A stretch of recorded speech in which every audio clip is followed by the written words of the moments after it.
Good morning students, you all are welcome to the channel. Students, हम लोग अपनी Python programming series में function topic पढ़ रहे थे। हमने फंक्शन का इंट्रो देख लिया था। आज के लेक्चर में मैं आपको सिखाऊंगा कि आप खुद का यूजर डिफाइंड फंक्शन कैसे बना सकते हो। बिल्ट इन फंक्शन आपने पता है कि भाई पाइथन ने हमें पहले से बना के दिए हुए हैं। उनको हम उनके नाम से बुलाते हैं, वो अपना काम करके जो भी उनकी बॉडी होती है वो चला देते हैं। उनकी बॉडी हम डिफाइन नहीं कर सकते, वो पहले से प्री डिफाइंड है। बट आज जो आप सीखोगे उसमें ये सीखोगे कि आप खुद का अपना फंक्शन, जिसका नाम भी रखना आपके ऊपर है और वो काम क्या कराएगा ये भी आपके ऊपर ही है, कैसे डिजाइन कर सकते हो। मैं आपको एक बेसिक फंक्शन से शुरू कराऊंगा, ठीक है। और बेसिक फंक्शन के बाद हम धीरे धीरे आगे थोड़ा डिफिकल्ट फंक्शंस पे बढ़ेंगे। जैसे कि सबसे पहले मैं अपनी कोडिंग स्क्रीन पे चलता हूँ और आज की जो हमारी हेडिंग है सबसे पहले उसे लिख लेते हैं हम, that is creating a user defined function. अब कोई भी यूजर डिफाइंड फंक्शन बनाने के लिए, मतलब खुद का फंक्शन बनाने के लिए, जो रूल या जो सिंटेक्स होता है स्टूडेंट्स, वो ये होता है कि आपको सबसे पहले डेफ कीवर्ड लगाना पड़ता है। डेफ, फिर फंक्शन बनाने का कीवर्ड है ये, फिर फंक्शन का नाम आता है। अब फंक्शन का नाम डिपेंड करेगा कि वो फंक्शन काम क्या कर रहा है। वो फंक्शन जो भी काम कर रहा है उस हिसाब से हम नाम रखेंगे। बट सर, उस हिसाब से ही नाम रखना जरूरी है? नहीं भाई, आप इसका नाम कुछ भी रख सकते हो। जो जो आइडेंटिफायर्स के रूल है उस रूल के अकॉर्डिंग आप कोई भी नाम यहाँ रख सकते हो। और उसके बाद फंक्शन की पैरामीटर लिस्ट आती है। अब पैरामीटर लिस्ट क्या होती है ये भी मैं आपको आगे कोडिंग में बताऊंगा। पैरामीटर लिस्ट, एंड देन उसके बाद कोलन, और कोलन के बाद इंडेंटेड आप बॉडी ऑफ फंक्शन बनाते हो, उस फंक्शन से जो भी आपको काम कराना है। ठीक है, ठीक। तो मैं सबसे पहले एक बेसिक फंक्शन से शुरुआत करता हूं। मैं आपको अभी एक ऐसा फंक्शन बना के दूंगा स्टूडेंट्स, जो फंक्शन एक या किसी या मेरा नाम, जब जब भी मैं उसको बुलाऊंगा वो मेरा क्या डिस्प्ले करेगा? नाम डिस्प्ले करेगा। तो कैसे बनेगा वो फंक्शन, देखते हैं। एक बेसिक कोड है, फिर मैं नंबर्स वाला केस भी लेके चलाऊंगा जिसमें पैरामीटर है। ठीक है। अब इस फंक्शन को मेरा क्या करना है? नाम डिस्प्ले करना है। तो भाई मैं डेफ, डेफ फंक्शन का नाम, अब हालांकि कुछ भी रख सकते हैं, बट मैं डिस्प्ले नेम नाम रख देता हूँ इस पे, डिस्प्ले नेम। अब मुझे एक बात बताओ, डिस्प्ले नेम को चलाने के लिए इसका काम क्या है? इसका काम ये है कि किसी का भी या मेरा नाम डिस्प्ले कर दे। तो क्या इसमें किसी पैरामीटर या कोई वैल्यू भेजने की जरूरत है? नहीं भाई, कोई वैल्यू भेजने की जरूरत नहीं है। सर फिर वैल्यू भेजने की जरूरत पड़ेगी कब? तो वो अगले कोड में आपको दिखाता हूँ। अभी जो फंक्शन हम बना रहे हैं उसमें बस उसका काम है सिर्फ वो नाम डिस्प्ले करे, वो नाम डिस्प्ले करे। तो जो नाम डिस्प्ले करेगा तो उसमें हमें पैरामीटर लिस्ट की नीड नहीं है, हम डिस्प्ले नेम बुलाएंगे और उसमें सीधा एक काम लिख देंगे, प्रिंट, और मैं अपना नाम लिख देता हूँ, दैट इज प्रिंस सिंह। अब मेरा एक फंक्शन बन के तैयार हो गया है। ये एक फंक्शन है, ये एक फंक्शन है जिसका काम है function to display Prince Singh. अब जब जब इस फंक्शन को बुलाया जाएगा ये प्रिंस सिंह को डिस्प्ले कर देगा। कैसे?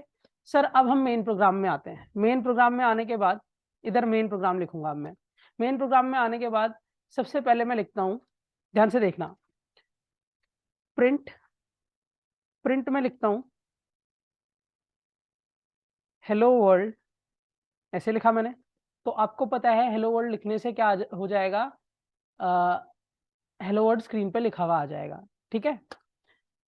इसके बाद एक एज नाम का वेरिएबल बनाता हूँ, इसमें मैं अपनी एज डाल देता हूँ और प्रिंट करता हूँ माय, डबल कोट्स में, my age is, my age is. ठीक। और उसके बाद एज वेरिएबल को डिस्प्ले भी करा देता हूँ। मतलब मैंने सबको बता दिया कि मेरी एज ये है। अभी मैंने अपना नाम नहीं बताया, बट अब मैं अपना नाम बताऊंगा। फिर आता हूँ प्रिंट माय नेम इज। ठीक है। माय नेम इज के बाद अब नीचे आके मैं फंक्शन को कॉल कर देता हूँ डिस्प्ले नेम, और डिस्प्ले नेम के सर्कुलर ब्रैकेट। ये हुई students calling of the function. यहाँ पे फंक्शन को क्या किया जा रहा है? कॉल किया जा रहा है ऑफ द फंक्शन। अब मैं इस कोड को पहले आपको रन करके दिखाता हूँ। कोड जब भी रन होना शुरू होता है मेन प्रोग्राम से होता है, तो वो सबसे पहले प्रिंट करेगा हेलो वर्ल्ड। फिर एज नाम का वेरिएबल है 27, दिखाएगा माई एज इज 27, फिर माई नेम इज, और उसके बाद इस फंक्शन को कॉल कर देगा। कॉल करते ही फंक्शन इधर जाएगा और इधर जाने के बाद देखेगा कि भाई इसकी बॉडी क्या है, बॉडी में सिर्फ प्रिंसिंग प्रिंट हो रहा है तो प्रिंसिंग प्रिंट करा देगा। ठीक है, रन करते हैं एक बार कोड को। एक मिनट, पाइथन फाइल ये देखो, आप चेक करते हो हेलो वर्ल्ड आता है, हेलो वर्ल्ड के बाद आता है माई एज इज, ठीक 27, माई नेम इज, और उसके बाद प्रिंसिंग। अब सर ये प्रिंसिंग अलग लाइन में आ रहा है, इसे हमें सेम लाइन में चाहिए। तो भाई आपने सीखा है ना कि पहले वाले प्रिंट के बाद क्या लगा दो, END कीवर्ड लगा दो। ठीक है, END लगाया। अब माई नेम इज के बाद जो प्रिंसिंग है, क्योंकि फंक्शन जो कॉल होगा तो वो कॉलिंग वाले प्रिंट को अपने साथ जोड़ लेगा। रन करे एक और बार, ये देखो आ गया। ठीक है स्टूडेंट्स, तो ये बात समझ आ गई कि ये एक फंक्शन कैसे चलता है, क्या उसका प्रोसेस या क्या काम रहता है। अब सर फिर जैसे इसका एडवांटेज क्या है, ये तो आप माय नेम इज जैसे यहाँ पे डिस्प्ले नेम को कॉल कर रहे हो, आप डायरेक्टली प्रिंसिंग भी तो लिख सकते हो, माय नेम इज प्रिंसिंग। भाई बिल्कुल लिख सकते हैं स्टूडेंट्स, बट मैंने आपको जब पहली क्लास इंट्रोडक्शन दिया था फंक्शन का, तभी एक बात बोली थी, फंक्शन का यूज होता है रीयूजेबिलिटी ऑफ कोड। आप बार बार कोड को रीयूज कर सकते हो। कैसे रीयूज कर सकते हो, देखो मैं जितनी बार अपने डिस्प्ले नेम फंक्शन को कॉल करूंगा, मेरा नाम स्टूडेंट्स उतनी बार ही प्रिंट होता जाएगा। देखो मैंने कितनी अप्रोक्स 10 टाइम्स कॉल करा है, तो 10 टाइम्स आपको मेरा नाम लिखे दिखेगा, मुझे बार बार प्रिंसिंग लिखना नहीं पड़ेगा। मुझे अगर मुझे 10 बार अपना नाम प्रिंट करना होता तो क्या करना होता, प्रिंसिंग को बार बार लिखना पड़ता ना प्रिंट में। बट अब इससे एडवांटेज ये है कि आप बस कॉल करो, वो अपने आप अपनी बॉडी चला देगा। ये देखो आ रहा है ना मल्टीपल टाइम्स मेरा नाम। ठीक, और ये तो देखो एक छोटी बात है, यहाँ पे एक सिंगल लाइन है। मान लो अगर एक 100 लाइन ऑफ कोड है, ये तो एक बहुत छोटी बात है कि एक लाइन है, सर कोई बात नहीं आप 10 बार एक लाइन को प्रिंट ही कर दो, आप 10 बार डिस्प्ले नेम भी तो लिख ही रहे हो ना। बट मान लो किसी एक प्रोग्राम में 100 लाइन्स है, अब 100 लाइन्स का कोड आपको 100 टाइम्स यूज करना है। 100 लाइन्स का एक ब्लॉक ऑफ कोड है, उसको 100 बार यूज करना है। तो आप उस 100 लाइन ऑफ कोड को 100 टाइम्स लिखोगे तो 100 इंटू 100 टोटल लाइन्स कितनी हो जाएंगी, 1000, है ना। और अगर आप 100 लाइन्स ऑफ कोड को एक ब्लॉक में रख देते हो, एक फंक्शन में रख देते हो, तो भाई फंक्शन की कॉलिंग तो एक ही लाइन से होगी, फंक्शन की कॉलिंग तो एक ही लाइन से होगी ना। तो 100 लाइन का कोड एक बार लिखोगे और फिर 100 बार उसे कॉल करोगे तो टोटल लाइन कितनी हो गई, 200। क्यों, क्योंकि 100 लाइन का तो कोड हो गया और 100 बार उसकी कॉलिंग, और एक बार एक फंक्शन की कॉलिंग एक लाइन से होती है। तो कहाँ 1000 लाइन्स, कहाँ 200 लाइन्स। तो कॉम्प्लेक्सिटी बची कोड की, आपका टाइम कॉम्प्लेक्सिटी बचेगी, लेंथ ऑफ कोड बचेगा, टाइम बचेगा। क्लियर हुई बात। तो ये है मेन फंक्शन टॉपिक का, कि आप किसी भी कोड को रीयूज कर सकते हो। क्लियर हुई बात स्टूडेंट्स। तो पहला कोड आपको समझ आ गया कि आपने फंक्शन से कैसे नाम डिस्प्ले करा। अब मैं इसे कमेंट करता हूं, और हमने ऊपर फंक्शन के पैरा सिंटेक्स में एक रूल और लिखा था, दैट इज पैरामीटर लिस्ट। उसका क्या पर्पस था सर, वो नहीं हो पाया। उसके लिए मैं एक क्वेश्चन पकड़ता हूं, उसे भी मैं फंक्शन से बनाऊंगा स्टूडेंट। क्वेश्चन है wap to enter wap to enter two numbers and find their sum। अब आपको क्या करना है, एक फंक्शन बनाना है यूजिंग फंक्शन।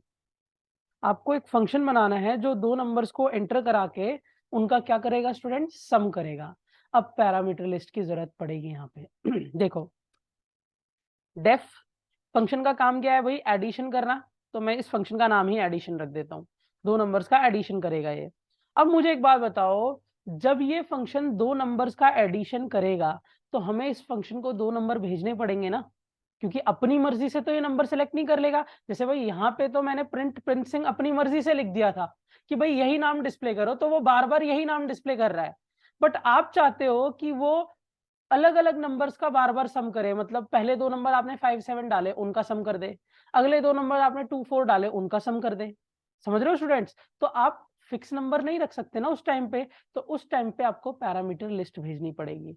लिस्ट में मान लो आपने दो वेरिएबल भेज दिए x, y। सर दो क्यों भेजे, क्योंकि इस फंक्शन का काम दो नंबर्स का सम करना है ना। तो आपने क्या करा, एक फंक्शन बनाया है जिसमें आपने दो पैरामीटर्स भेज दिए x और y, फिर एक सम नाम का वेरिएबल बनाया s, और उसमें x और y को जोड़ दिया। ये मैंने फंक्शन के अंदर किया इंडेंटेड, और प्रिंट कर दिया सम इज एस। अब आपका एक फंक्शन बनके तैयार हो गया है स्टूडेंट्स, जो फंक्शन आपसे दो नंबर डिमांड करेगा, जो फंक्शन आपसे दो नंबर डिमांड करेगा, और जो भी आप दो नंबर उसे दोगे वो उसका सम करके दिखा देगा।